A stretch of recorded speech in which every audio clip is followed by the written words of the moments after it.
ನಮಸ್ತೆ ಗೆಳೆಯರೇ, ಶ್ರೀರಂಗ ಮೀಡಿಯಾಗೆ ಸ್ವಾಗತ ಸುಸ್ವಾಗತ. ದಯಮಾಡಿ ಮೊದಲಿಗೆ ಈ ವಿಡಿಯೋವನ್ನು ನೋಡ್ತಾ ಇದ್ದರೆ ಸಬ್ಸ್ಕ್ರೈಬ್ ಮಾಡ್ಕೊಳ್ಳಿ, ಬೆಲ್ಲೈಕನ್ನು ಒತ್ತಿ. ಒಂದು ಪ್ರದೇಶದಲ್ಲಿ ಅತ್ಯಂತ ಸುಂದರವಾಗಿರ್ತಕ್ಕಂತಹ ಒಂದು ಆಶ್ರಮದಲ್ಲಿ ಗುರುಗಳು ಮತ್ತು ಶಿಷ್ಯರು ಎಲ್ಲರೂ ಕೂಡ ವಾಸವನ್ನು ಮಾಡ್ತಾಯಿದ್ರು.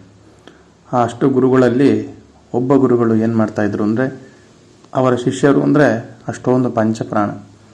ಅಷ್ಟು ಶಿಷ್ಯರಲ್ಲಿ ನಮ್ಮ ಶಾಲೆಯಲ್ಲಾಗಿರಬಹುದು, ಬೇರೆ ಕಡೆ ಗುರುಕುಲಗಳಲ್ಲಾಗಿರ್ಬೋದು, ನೆಚ್ಚಿನ ಶಿಷ್ಯ ಅಂತ ಒಬ್ಬ ಇದ್ದೇ ಇರ್ತಾನೆ. ಅದೇ ರೀತಿಯಾಗಿ ಈ ಗುರುಗಳಿಗೂ ಕೂಡ ಒಬ್ಬ ನೆಚ್ಚಿನ ಶಿಷ್ಯ ಅಂತ ಇದ್ದ. ಆ ಶಿಷ್ಯನ ಸಮಸ್ಯೆ ಏನು ಅಂದರೆ, ಅವನು ಎಷ್ಟೇ ಓದಿದರೂ ಕೂಡ ತಲೆಗೆ ಹೋಗ್ತಾ ಇರಲಿಲ್ಲ.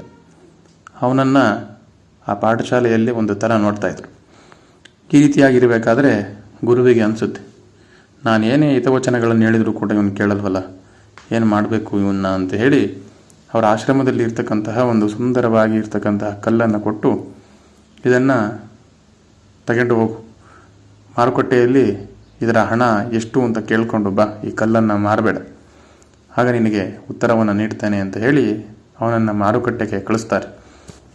ಆ ಶಿಷ್ಯನು ಮಾರುಕಟ್ಟೆಗೆ ಹೋಗಿ ಒಂದು ತರಕಾರಿ ಅಂಗಡಿಗೆ ಹೋಗಿ ಕೇಳ್ತಾನೆ, ಇದರ ಹಣ ಎಷ್ಟು ಅಂದರೆ ಅವನು ಆ ಕಲ್ಲಿಗಿಂತಲೂ ಆ ಮನುಷ್ಯನ ಮುಖವನ್ನು ನೋಡಿ 10 ರೂಪಾಯಿ ಕೊಡ್ತಾನೆ ಅಂತ ಹೇಳ್ತಾನೆ. ಸರಿ, ಮುಂದೆ ಹೋದಂಥ ಸಮಯದಲ್ಲಿ ಇನ್ನೂ ಒಂದು ದೊಡ್ಡ ಅಂಗಡಿ ಸಿಗುತ್ತೆ.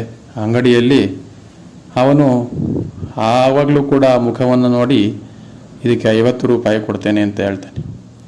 ಆದರೆ ಮುಖವನ್ನು ಬೇಜಾರು ಮಾಡಿಕೊಂಡು ಮಾರ್ಕೆಟಿಂದ ಹೊರಗಡೆ ಬಂದು ಸುಂದರವಾಗಿ ಇರತಕ್ಕಂತಹ ದೊಡ್ಡ ಆಭರಣದ ಅಂಗಡಿಗೆ ಹೋಗ್ತಾನೆ.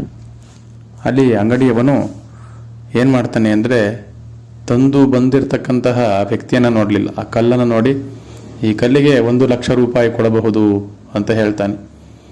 ಅವನು ಮನಸ್ಸಿನಲ್ಲಿ ತುಂಬ ಸಂತೋಷ, ಆಶ್ಚರ್ಯ ಉಂಟಾಗುತ್ತೆ.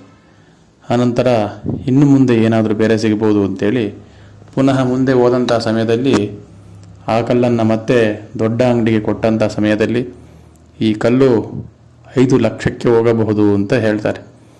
ಅತ್ಯಂತ ಸಂತೋಷವನ್ನಾಗಿ ಅವನು ಗುರುಕುಲಕ್ಕೆ ಹೋಗ್ತಾನೆ. ಗುರುಗಳೇ, ನಾನು ಈ ಕಲ್ಲನ್ನು ಮಾರಬೇಕು ಅಂದ್ಕೊಂಡಿದ್ದೀನಿ, 5 ಲಕ್ಷವನ್ನು ಕೇಳಿದರು ಗುರುಗಳೇ. ಆದರೆ ಗುರುಗಳು ಅತ್ಯಂತ ನೆಮ್ಮದಿಯಾಗಿ ಉತ್ತರವನ್ನು ನೀಡ್ತಾರೆ. ಈ ಕಥೆಯ ಸಾರಾಂಶತೆ ಏನು ಎಂದರೆ, ಹೇ ಬಾಲಕ, ನಮ್ಮನ್ನು ಎಷ್ಟೋ ಜನ ತುಂಬ ಹೀಯಾಳಿಸಿ ನೋಡುತ್ತಾರೆ. ನಾವು ಅದರ ಬಗ್ಗೆ ತಲೆಯನ್ನು ಕೆಡಿಸಿಕೊಳ್ಳಬಾರದು. ವಿಶೇಷವಾಗಿ ಎಷ್ಟೋ ಜನ ನಮ್ಮಲ್ಲಿ ಇರ್ತಕ್ಕಂತಹ ವಿದ್ಯೆಯನ್ನು ನೋಡದಲೆ, ನಾವು ಹಾಕಿರ್ತಕ್ಕಂತಹ ಬಟ್ಟೆಯನ್ನು, ವೇಷಭೂಷಣವನ್ನು ನೋಡಿ ನಮ್ಮನ್ನು ಅಳೆಯುತ್ತಾರೆ.